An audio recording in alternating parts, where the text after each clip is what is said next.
What's up, folks? This is Kevin here, coming to you today with an unboxing, basically, video over my wave of Series 2 Rick and Morty Funko action figures.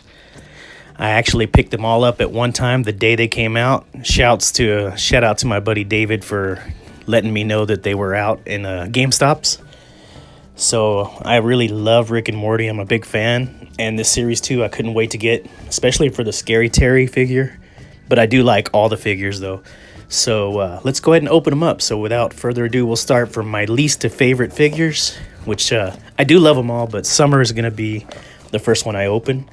So we'll tear her open. One thing I do notice with Series 2 is there's less accessories than Series 1 had. Series 1 had like at least 2 accessories each. This one, there's like 2 figures that have an accessory and that's it, plus the Build-A-Figure. But looking at Summer, I think she looks great. I think they improved upon the looks from the Series 1, so Series 2 looks really good. They still have basic articulation. You got the single elbow, you got the single knee. The waist, the upper leg is kind of just pivots, very little movement on it, as you can see. You can barely move it, but still, for just posability, it looks great. The hands and the feet are just kind of on a peg and they just swivel back and forth. They don't have much articulation to them as well. Head is on a ball and it has quite a bit of movement. But I do love the look of them. My copies, certain ones have a little bit of paint defect, little spots here and there, but overall I think they look really good.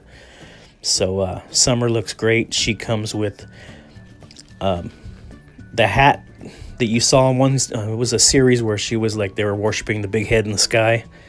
And also she has this leg here, left leg of Krombopulos. The hat is really cool. Really dig the hat. And you can place it on her head and display her with it. It snaps on pretty nice and stays on really well. Alright, going on to the second figure, which is going to be Purge Suit Rick. And I love this suit. Kind of almost like an Iron Man knockoff suit. This was the planet that Morty and Rick went and visited that did the purge, and Rick loved it. He even joined in towards the end, and he was able to defeat everybody ultimately with these purge suits. So the purge suit looks really good. I love the sculpt on it. This gun right here is for Krombopulos, which looks really nice. Got a couple of different paints on it, a lot of detail to it. It's really nice. But I also like this Rick. He came out really good. This one, he poses really well. The upper arm, the shoulder area, not as much articulation because of the shoulder pads, but the rest of the body, as you can see, he's very articulative. So I think he came out really nice. And these are like solid. They're more sturdy. Series 1, the figures I got, they fell over. They were hard to stand. These are really solid, tight joints. Very, very happy with them overall. But Rick looks great. Again, like I said, there's just no accessories to these figures. This is my only gripe would be. But I think they did a wonderful job on the sculpt of him. This suit, as you can see, is just terrific. I don't know if you can have him. I guess he doesn't really hold it that well. He's not meant to hold anything. But kudos on him. He came out really nice. So next one we have is Purge Suit Morty. Purge Suit Morty looks great. I like him a little more than Rick, I guess just because his expressions. He's got a bigger head. Kind of looks cool. Again, no accessories other than the Build-A-Figure, which is going to be, I believe, the left arm of Krombopulos. But Morty as well. He has the same articulation, but the sculpt of his body and everything just come out so nice. Super happy with him as well. The arm here does have no articulation other than where the little ball peg that snaps into the body. But look at the expression. I don't know why, just this one catches me.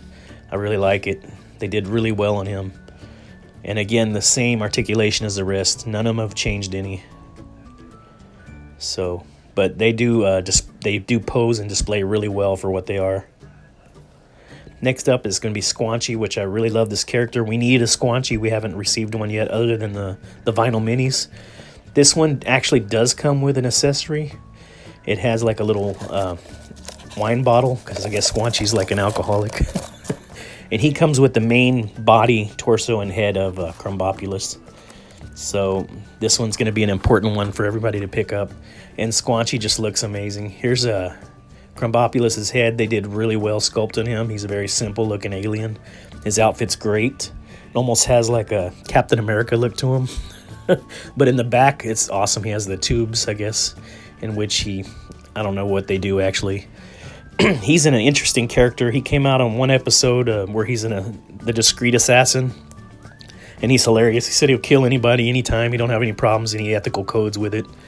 And ultimately, he is killed in the episode, but he's a very cool character. So I really enjoy that we got him as a Build-A-Figure. I think Squanchy looks incredible. He's one of my favorite characters of the show, aside from the main cast. He is an excellent figure. This one is well done. He has very little articulation. The legs are on a peg instead of a ball, so they just kind of spin around, but it's really tight. Same thing with the tail, the arms too. This one doesn't have the knee and feet and hand and elbow articulation the rest do, because he's a smaller figure. You can see here the alcohol bottle looks really cool. It actually ports onto his hand really well. He holds it really well. And the facial expression, I love the way they captured his facial expression in the sculpt. You can see in the mouth and everything, very well detailed. And last but not least, this is my favorite character, and the one I was anticipating the most was Scary Terry. I'm very excited to land him. He's one of my favorite characters. Probably my favorite character of the entire show. And this one does not disappoint. I think they did such a great job on him. As you can see here, he comes with the final leg of Krombopulos and no other accessories, but he doesn't need any. His weapons are attached to him, so he looks great. Basically a knockoff Freddy Krueger. Here's the leg. Looks just like the other leg. He has the same limited articulation as the rest. He's got the single knee, single elbow, hands swivel around on a peg, feet swivel around on a peg, the head swivels around. But it's kind of pre-posed, like looking downward, so when you swivel the head around, he actually is looking kind of at an awkward angle up. You can see the claws, they look great. They did a really good job sculpting these, and I just love the way he looks in the green sweater.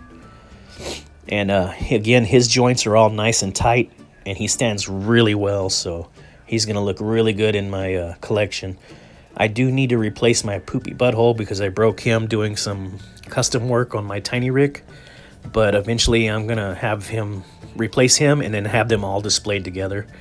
But as you can see, the way he articulates, you can do some really dynamic poses with him, and the expression, just the sculpt of his head, really nice. So now it's time to put Krombopulos together. His name is Krombopulos Michael. I put some information on him on the video here. You'll see pop up. His wife is named Amy. He is deceased now. He is an assassin, a very good one until he started dealing with Rick, actually. Putting him together, I actually had a lot of trouble, as you can see, with the legs. They just do not... If I kind of warmed them up with hot water or blow dryer, I think they would have went on better, but I kind of cavemanned it and I forced it in eventually, and you just kind of got to work it back and forth till it pops in. Same thing with the arms, but they actually went on a little easier than the legs. But eventually I got them all in, as you can tell. You just got to kind of rock it back and forth, pushing in, little pressure, and they pop in eventually.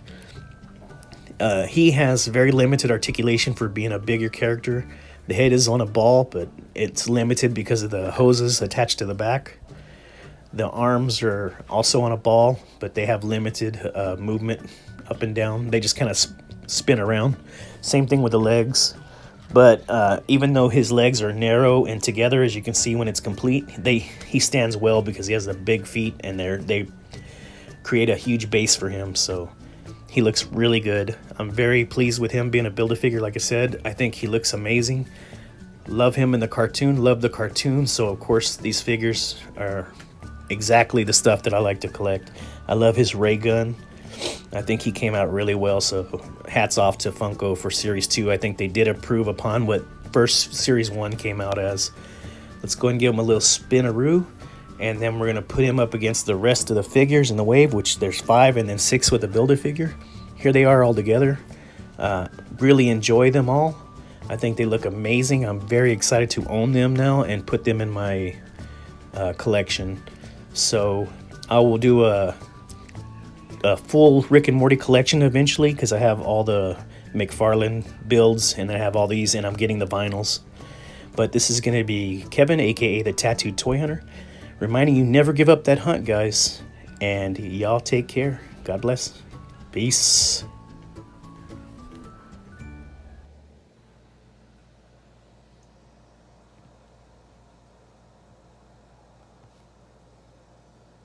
Oh yeah, and pew pew pew pew pew pew pew pew pew.